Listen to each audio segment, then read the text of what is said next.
খাস মোজাদ্দেদিয়া তরিকার একজন খাদেম কি বলছেন খেয়াল করে শুনুন। আপনার কলব পরিষ্কার হয়ে যাবে। আপনি মহান আল্লাহ তাআলার নৈকট্য লাভ করবেন এবং জান্নাতে যাবেন ইনশাআল্লাহ। নবীজি যখন মেরাজে গেছেন কোটি কোটি আলোক বর্ষর পথ অতিক্রম করে ফাকানা খাবা কাউসাইনে আও আদনা ৭০,০০০ নূরের উপর আল্লাহ তোমার ঘর, সেই ঘরের উপর আসো গো তুমি আরশের উপর। আল্লাহ মুমিনের কলবের ভিতর সমস্ত ইবাদত হলো গোলাম আর বাদশা হলো জিকির। বলেন সুবহানাল্লাহ। আকরাব মানে আল্লাহর খুব নৈকট্যের কাছে যাওয়া। বলেন সুবহানাল্লাহ। এই তরিকায় সব আছে, এরপর আরো অনেক মাকাম আছে, এগুলো এখন বলার দরকার নাই। আপনারা পিছনে দাঁড়িয়ে আছেন কেন তা জানি না, কারণ কোন মাদ্রাসায় প্রতিষ্ঠানে ভর্তি হতে হলে ক্লাসে ঢুকতে হয়, কি বলেন না? কেউ বাইরের থেকে পড়াশোনা শেখে, কি বলেন? নবীজি বলছেন ইজা মারারতুম বিরিয়াজিল জান্নাতে ফারতাউ, হে আমার সাহাবারা, তোমরা যখন জান্নাতের বাগানে ঢুকবা বেশি বেশি করে জান্নাতের ফল আহরণ করবা। তখন সাহাবীগণ বললেন ইয়া রাসূলুল্লাহ, দুনিয়াতে কি জান্নাতের বাগান আছে? শোনেন কথাটা, কি আশ্চর্য কথা। এই দুনিয়াতে কি জান্নাতের বাগান আছে? নবীজি বললেন হ্যাঁ আছে। বলে কোথায় সেটা? ইজা মারারতুম বিরিয়াজিল জান্নাত ফারতাউ, যেই জায়গার মধ্যে হে আমার সাহাবারা যেখানে আল্লাহর নামের জিকির হয়, যে জমিনের মধ্যে, যেই মাটির মধ্যে, যেই ঘরের মধ্যে, ওইটা হলো দুনিয়ার মধ্যে জান্নাতের বাগান।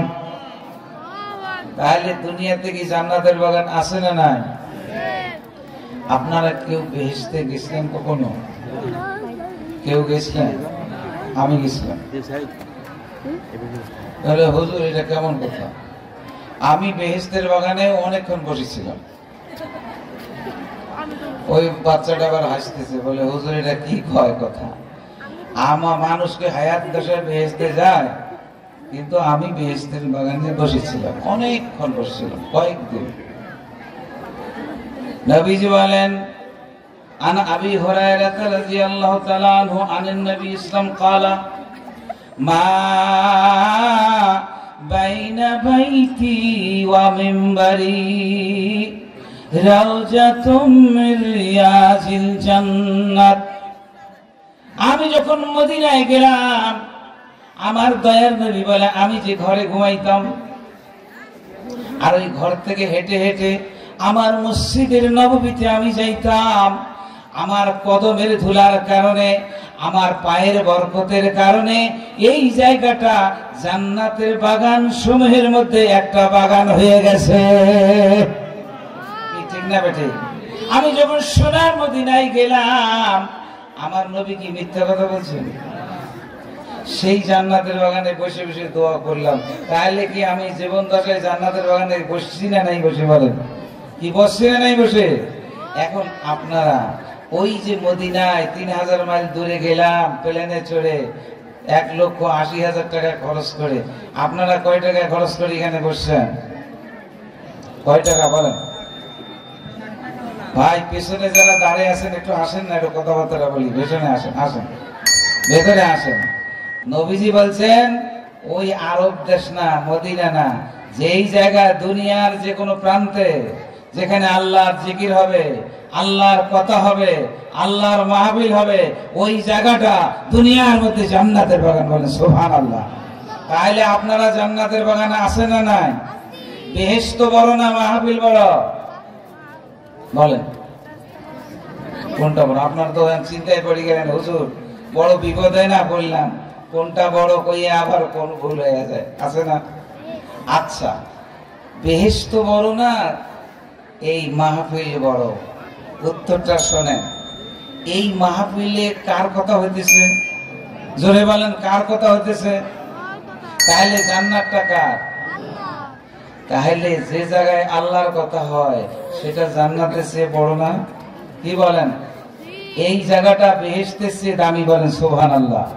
লাইসা ইয়াতাহাসসারু আহলুল জান্নাত ইল্লা আলা সাআতিম মারাত বিহিম লাম ইয়াসকুরুল্লাহু তাআলা ফিহা। আপনারা সবাই জান্নাতে যেতে চান? হাত তুলি বলেন তো, যেতে চান? বলে আলহামদুলিল্লাহ। শুনেন, ইনশাআল্লাহ আমি বলতেছি, ইনশাআল্লাহ আমি যতটুকু কোরআন কিতাব পড়ছি অল্প কিছু, আমি এর মধ্যে যতটুকু দেখেছি, তাতে যারা জীবনে একবার আল্লাহর নাম ঈমানের সাথে নেবে তারা সবাই জান্নাতে চলে যাবে। তাহলে নবীজি বলছেন, মান ক্বালা লা ইলাহা ইল্লাল্লাহ ফাদাখালাল জান্নাতা। নবীজি বলছেন, যে ব্যক্তি ঈমানের সাথে একবার বলবে লা ইলাহা ইল্লাল্লাহ, সে জান্নাতে প্রবেশ করবে। মানে সুবহানাল্লাহ। কি সত্য কথা না মিথ্যা কথা বলেন? আচ্ছা বলেন তো, মুসা নবী বলেছিলেন, আল্লাহ আমাকে একটা স্পেশাল কালেমা দেন, আমি ওইটা জিকির করব।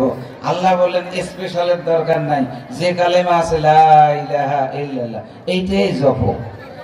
বলে আল্লাহ, এটা তো সবাই যাবে, গরিবও যাবে, মিসকিনও যাবে, অন্ধও যাবে, ঠিক না বেটি? আল্লাহ বলেন, মুসা রে,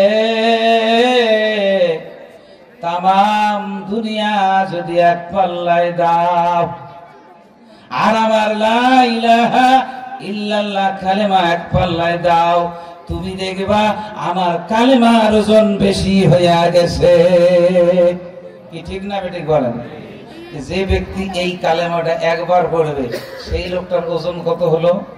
বলেন, ওজন কত হলো? সেই লোকটা কি দোজখে যেতে পারে? বলেন, যেতে পারে? পৃথিবীর সব মানুষের জন্য আল্লাহ জান্নাত বানাইছেন।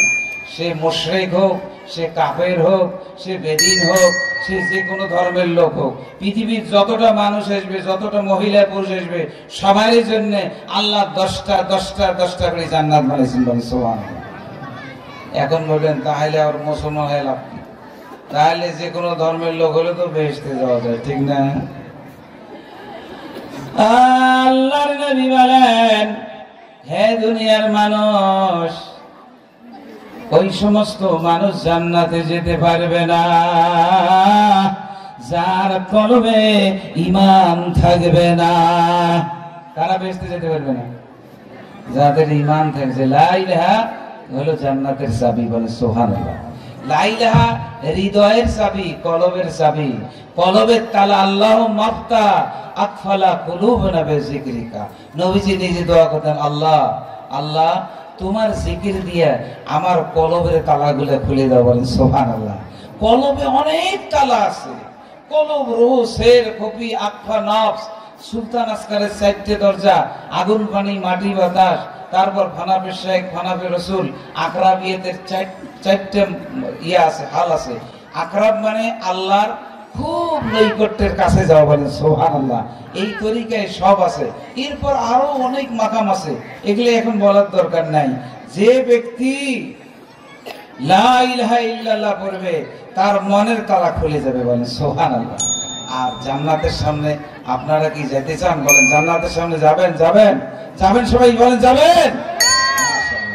যায় দেখবেন, দরজা নাই রে, জানলা নাই রে,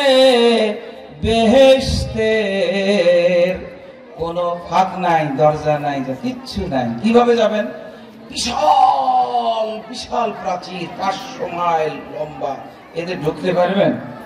কি ঢুকতে পারবেন? কোনো উপায় নেই ঢোকার। শুধু সামনে যায় একটা কথা বলবেন। কি কথা বলেন? লা ইলাহা ইল্লাল্লাহ। বলেন সুবহানাল্লাহ। আর দরজা খুলে যাবে। বলেন সুবহানাল্লাহ। তাহলে যদি একবার লা ইলাহা ইল্লাল্লাহ বললে বেহেশতের দরজা খুলে যায়, তাই যে ব্যক্তি কোটি কোটি বার জিকির করছে তার অবস্থা কি হবে? বলেন, তার অবস্থা। এই জন্য নবীজি বলছেন, প্রত্যেকটা নরনারীর জন্য 10টা জান্নাত। একটা জান্নাত হবে এই পৃথিবীর মতো। বলেন সুবহানাল্লাহ। আজকে মানুষ গদিতে বসার জন্য কত লড়াই করে মরতেছে না? কি মরতেছে না? আর একটা মানুষের জন্য 10টা জান্নাত। আল্লাহ তাআলা ওই বিধর্মী যারা আছে, যাদের ঈমান নেই, কাফের মুশরিক, তাদের জান্নাতটা আল্লাহ মুমিনদেরকে দিয়ে দেবেন। বলেন সুবহানাল্লাহ। আর আপনারা যদি বলেন যে এইরকম 10টা জান্নাত, আল্লাহর কি এত জান্নাত আছে? কি বলেন? কি ভাই, কি কন? আল্লাহর এত জান্নাত আছে, এগুলো এলাহি কাম, এগুলো বলে অনন্ত অসীমা প্রেমময় তুমি বিচার দিনের। আল্লাহ এত অনন্ত অসীম যে তার এত সৃষ্টি পৃথিবীর কোন মানুষ চিন্তা করে শেষ করতে পারবে না। বলেন সুবহানাল্লাহ। এত জান্নাত আল্লাহ সৃষ্টি করেছেন, এত রহমত দিয়ে সৃষ্টি করেছেন, সব মানুষ জান্নাত নেওয়ার পরেও আরো বহু জান্নাত বাকি থাকবে। বলে সুবহানাল্লাহ। এগুলো নেওয়ার লোক থাকবে না, তখন আল্লাহ আরেকটা জাতি সৃষ্টি করে তাকে জান্নাতে ঢোকাবেন। বলেন সুবহানাল্লাহ। তাহলে বোঝা যায় আপনারা সবাই জান্নাতের অধিবাসী, ঠিক না বেটে? বলেন ঠিক না বেটে? যে আল্লাহ যে এত রহমত আমাদের দিলেন, এত দয়া, আমরা কিছু চাই নাই, মায়ের পেট থেকে আসলাম, সমস্ত দুনিয়া আল্লাহ আমাদের দেয় নাই? কি ভাই, দিছে না নাই দেয়? তাহলে সেই আল্লাহর কি প্রশংসা করার দরকার আছে না নাই? ওই ব্যক্তি সবচেয়ে শ্রেষ্ঠ প্রশংসাকারী যে ব্যক্তি সবসময় আল্লাহর জিকির করে। বলে সুবহানাল্লাহ। জ্বালাও রে জিকিরের বাতি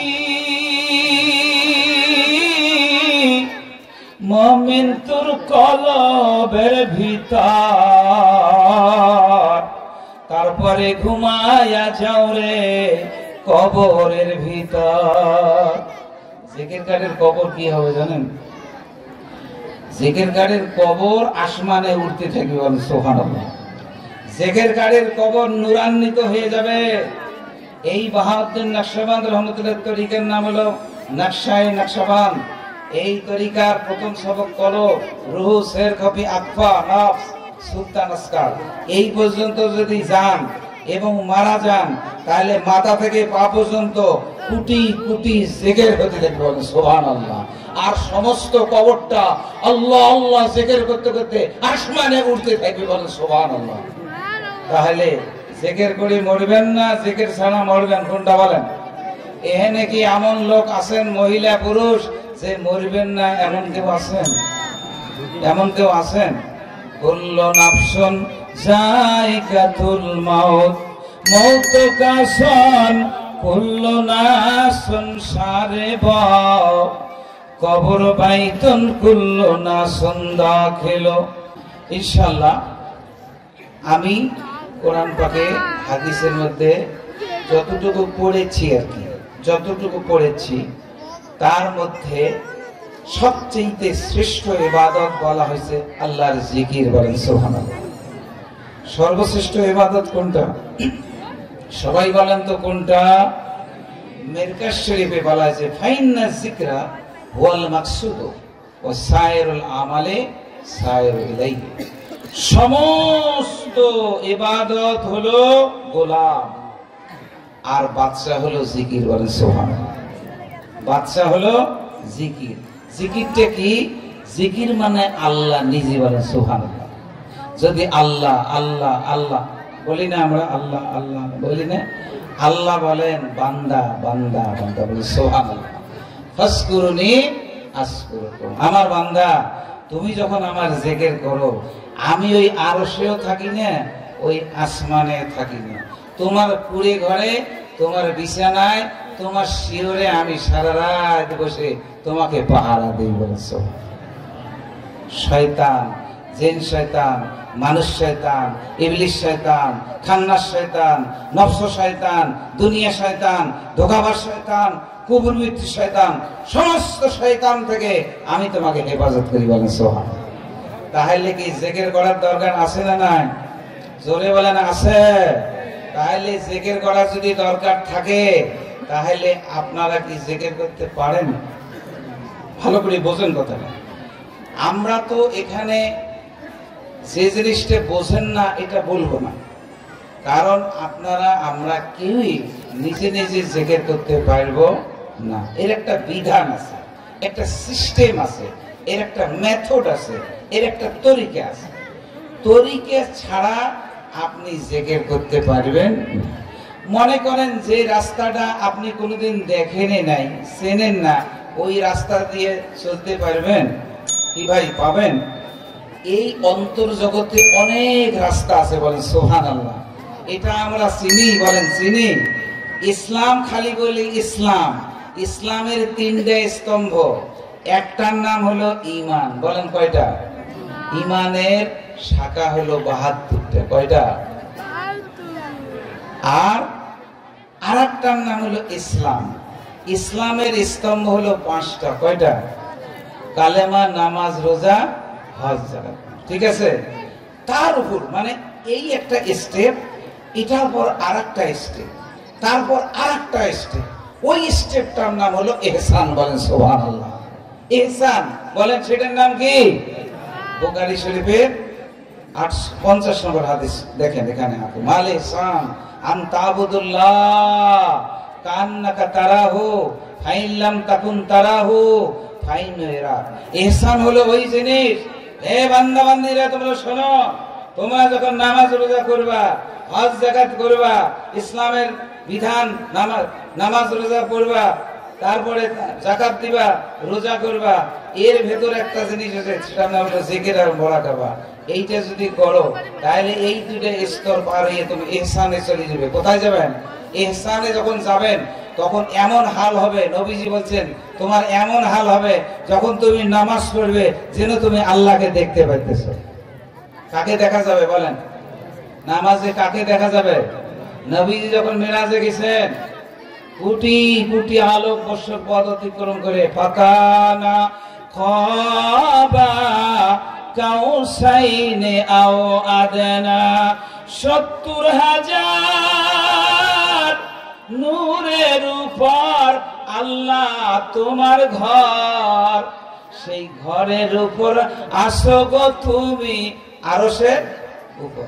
আল্লাহ মুমিনের কলবের ভিতর কোথায় আছে? মানুষের অন্তরে আল্লাহ আছে না নাই? নবীজি যখন তার প্রভুর কাছে গেলেন, তার ইবাদত করলেন, আত্তাহিয়াতু লিল্লাহি, আল্লাহ বললেন নবী আমার জন্য কি এনেছেন? নবী বললেন আত্তাহিয়াতু লিল্লাহ, আল্লাহ সমস্ত রহমত, সমস্ত উচ্চতা, পবিত্রতা, মহত্ব, গৌরব, প্রশংসা আমি আপনার জন্য নিয়ে আসি। বলেন সুবহানাল্লাহ। আর আল্লাহ তাআলা তার নবীকে দিলেন নামাজ, এই সালাত। তো নবীজি তো আল্লাহর কাছে যায় এটা পাইলেন, তাই না? তো নবীজি প্রশ্ন করলেন, আল্লাহ এত দূরে আমাকে নিয়ে আসলেন, আপনার সাথে আমার দেখা হলো, কথা হলো, মিলন হলো, তো এখন আমার উম্মত এত দূর কিভাবে আসবে? তারা তো আসতে পারবে না।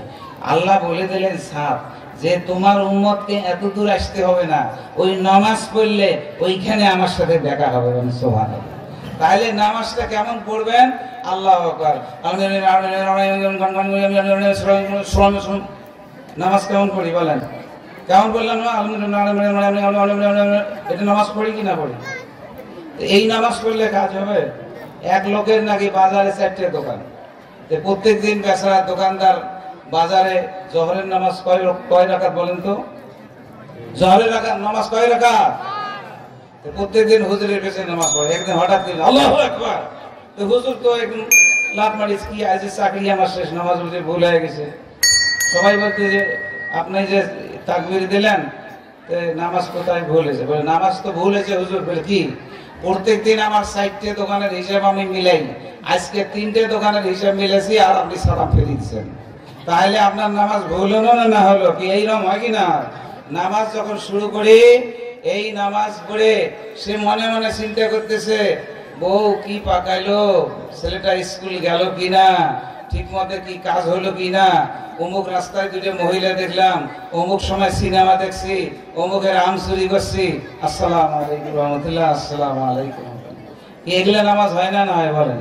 কি হয় কি না? এগুলা নামাজ দিয়ে কোনো কাজ হবে না। লা সালাতা ইল্লা বিহুজরি কাল, নবীজি সাহেব বলছেন 2টা জিনিস ছাড়া নামাজ নেই। একটা লা সালাতা ইল্লা বিফাতিহাতিল কিতাব, সূরা ফাতিহা ছাড়া যেমন নামাজ হবে না। হুজরি দিল মানে কাকে বলে?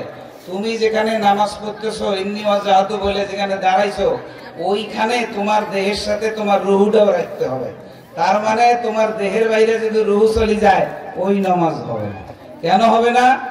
যেমন ধরেন আমাদের এই দেহের সত্তা কয়টা জানেন বলেন তো দেখি? বলেন কয়টা সত্তা আছে? জানেন না? আপনারা জানেন সব। এই শরীরটার নাম কি? এটা দেহ। এটার নাম কি? এর ভেতরে কি আছে? রুহু। এর ভেতর কি আছে? এই রুহু না থাকলে এটা চলবে? এই দেহ চলবে? কি বলেন আপনারা? কি বলেন চলবে? তাহলে আমাদের মূল স্পিড, মূল শক্তিটা কোন জায়গায়? অন্তরের ভেতর, তাই না? এই রুহু থাকার কারণে কানে শুনি, চোখে দেখি, শরীর চলে, যে ব্যক্তির রূহ চলে যায় তাকে কি বলে? মুর্দা, তাই না? তাহলে যে ব্যক্তি নামাজে দাঁড়াইলো শরীর নিয়া আর রুহুটা চলে গেল হাটে বাজারে, তাহলে ওই লোকটা কি মৃত্যু না? ওই লোকটার নামাজ আল্লাহ দরবারে কবুল হবে? বলেন কবুল হবে? হবে না। এই জন্য তরিকার দরকার। তরিকা হলো ঠিক নবীজি যেভাবে আমাদের দ্বীনের ধর্মের বিধান দিয়েছেন, অবিকল চারটে তরিকা। প্রথমটা হলো কদরিয়া, বলেন প্রথমটা কি? এই তরিকার ইমামের নাম কি? বরফির আব্দুল কাদের জিলানী। দ্বিতীয়টার নাম কি? খাজা মাইনুদ্দিন চিশতি। নাম শুনছেন আপনারা? মাইনুদ্দিন নাম শুনছেন? ওনার মাজার কোথায় বলেন? ভারতে, আজমিরে। শোনেন, যদি এই রকম একজন মানুষ হতে পারেন, পৃথিবী পরিবর্তন করে দেওয়া যাবে।